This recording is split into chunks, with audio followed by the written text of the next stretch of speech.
How do you turn on Bluetooth in Windows 11? I'm going to show you two quick ways to enable it. The first way is to press the Windows key plus A on your keyboard. Did you press it? It'll open up here as you can see, and the Bluetooth option will appear right away, okay? In this case, it's only active when it turns blue like this, so to enable it, you can just click. There you go, it's active, but right now there are no devices connected. If I click on this little arrow, I'm going to click. I can search here for devices to connect. As you can see here, when it's blue like this, it's connected. I'm going to turn it off now to show you the second way, so I'll click here to deactivate it. Done, I've turned it off. Let's go. The second way is to come here and click on Start, then go to the Settings option and click it.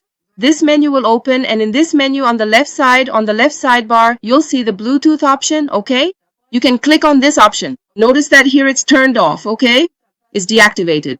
In this case, to activate it, you just need to click here. I'm going to click, and that's it. I just activated Bluetooth here on Windows 11. It's simple and quick. If I helped you, don't forget to subscribe to the channel.